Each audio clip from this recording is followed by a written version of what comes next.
មានប៉ាម៉ាក់គាត់សួរតាក់ទងនឹងកុមារដែលល្ពឺខ្លាំងឬក៏កុមារ ADHD ដែលគាត់ពិបាកក្នុងការចូលរៀនឬក៏ចូលរួមជាមួយនឹងកុមារដទៃទៀតចាអញ្ចឹងឆ្លើយតបទៅកាន់ប៉ាម៉ាក់វិញគឺសម្រាប់កុមារដែលគាត់ល្ពឺខ្លាំងឬក៏កុមារដែលគាត់ពិបាកការផ្ចង់អារម្មណ៍យើងឲ្យឈ្មោះថាកុមារ ADHD ចាអញ្ចឹងសម្រាប់ការជួយគាត់ឬក៏អនុវត្តជាមួយគាត់គឺខ្ញុំមានពីរវិធីសាស្ត្រសម្រាប់ឲ្យប៉ាម៉ាក់អនុវត្តជាមួយគាត់សិនមុននឹងឈានដល់ឲ្យគាត់ទៅចូលរួមឬក៏អង្គុយរៀនជាមួយនឹងកុមារផ្សេងបានអញ្ចឹងទៅចាអញ្ចឹងទី1គឺខ្ញុំប្រើដោយការរាប់ចាការរាប់ហ្នឹងគឺខ្ញុំឧទាហរណ៍ថាខ្ញុំដាក់អីឲ្យគាត់ធ្វើមួយហើយយើងរាប់1ដល់5 1ដល់10ដល់20ដល់30ទៅតាមកម្រិតនៃកុមារអញ្ចឹងទៅចាកុមារខ្លះគាត់អាចផ្ចង់អារម្មណ៍បានយូរយើងអាចរាប់ដល់30អីចឹងទៅកុមារខ្លះគាត់ការផ្ចង់អារម្មណ៍របស់គាត់ហ្នឹងគឺតិចអាច1ដល់5ឬក៏10ដល់10អីចឹងទៅហ្នឹងវិធីសាស្ត្រទី1គឺយើងប្រើការរាប់ខ្ញុំឧទាហរណ៍ថាឲ្យគាត់រងចាំយើងរាប់ឥឡូវយើងប្រាប់គាត់ថាឥឡូវ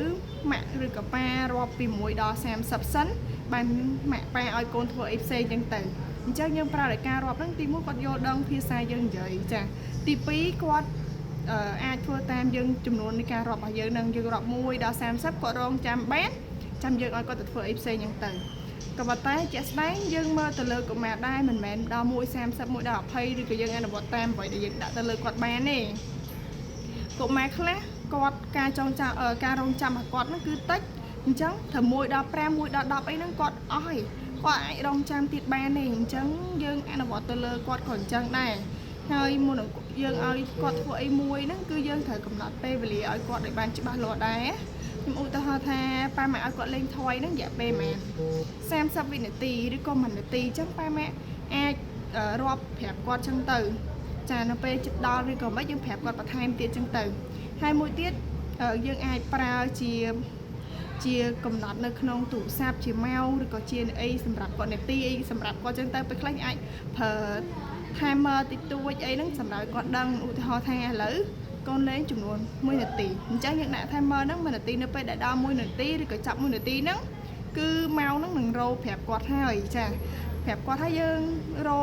នៅពេលដែលរោហ្នឹងយើងអាចប្រាប់គាត់ថាឥឡូវដល់ម៉ោងហើយឥឡូវចប់ហើយអញ្ចឹងឲ្យគាត់អាចចុចបិទ timer ហ្នឹងអីចឹងទៅ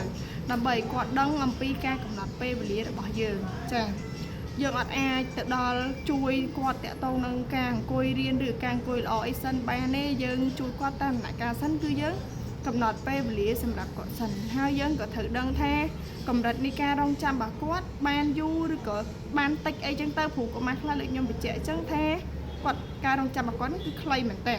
ចឹងក៏យើងត្រូវស្វែងយល់ដែរហើយយើងដាក់កិច្ចការងារណាឬក៏ឲ្យគាត់ធ្វើការងារណាដែលខ្លីដែលគាត់អាចរងចាំបានចាខ្ញុំឧទាហរណ៍ឥឡូវឲ្យគាត់រៀបចំទុកដាក់ចំនួន3ថយឲ្យគាត់រៀបចំទុកដាក់ក្នុងកាបូបក្នុងប្រអប់អីចឹងទៅចានៅពេលដែលគាត់ដាក់ងាយឬក៏គាត់ដាក់បានល្អលឿនយើងអាចបន្ថែម4 5ទៅតាមហ្នឹងទៅអាហ្នឹងគឺយើងបង្កើនកម្រិតនៃការនៃផលវិបាកសម្រាប់គាត់ទៀតខ្ញុំឧទាហរណ៍ថា3គាត់អាចធ្វើបានលឿនចាគាត់អាចធ្វើបានអញនិយាយថាការផ្ចង់អារម្មណ៍របស់គាត់គឺល្អគាត់ធ្វើតចាប់បានគាត់ទៅធ្វើអីផ្សេងអញ្ចឹងទៅលើកក្រោយយើងបន្ថែមទៀតដាក់4អីអញ្ចឹងទៅ4បានល្អយើងបន្ថែម5អីអញ្ចឹងទៅនិយាយទៅយើងបន្ថែមការលំបាកសម្រាប់ម៉ាហើយវាស្មើនឹងការបន្ថែមពេលវេលាសម្រាប់គាត់ដែរអញ្ចឹងគាត់អាចគ្រប់គ្រងពេលវេលាគាត់អាចរងចាំបានយូរឬក៏អីអញ្ចឹងទៅចាយើងអត់អាចទៅដល់ឲ្យគាត់អង្គុយរៀនល្អឬក៏ចូលរួមជាមួយនឹងកុមារដទៃបានភ្លាមទេដោយសារតែយើងអត់ទាន់បានអនុវត្តវិធីសាស្ត្រនៃការកំណត់ពេលវេលាឬក៏ការរងចាំឬក៏ការស្វែងយល់អំពីពេលវេលារបស់គាត់បានណាអញ្ចឹងសម្រាប់កុមារដែលល្ពឺគឺយើងត្រូវកំណត់ពេលវេលាសម្រាប់គាត់ដែរយើងត្រូវដឹងពីគាត់ដែរថារយៈពេលដែលគាត់រងចាំហ្នឹងគឺយូរឬក៏ឆាប់អញ្ចឹងទៅចាតិចឬក៏ច្រើនអញ្ចឹងទៅអញ្ចឹងសម្រាប់ប៉ាម៉ាក់អាចអនុវត្តងាយជាមួយនឹងកុមារដែលគាត់ល្ពឺខ្លាំងឬក៏កុមារ ADHD នៅផ្ទះបន្ថែមទៀតបានចាអញ្ចឹងនៅក្នុងវីដេអូនេះខ្ញុំមានតែប៉ុណ្្នឹងឯងបើសិនជាប៉ាម៉ាក់ចង់ដឹងព័ត៌មានលម្អិតឬក៏ចង់ដឹងអំពីបញ្ហារបស់កូនឬក៏បុត្រធីតាប៉ាម៉ាក់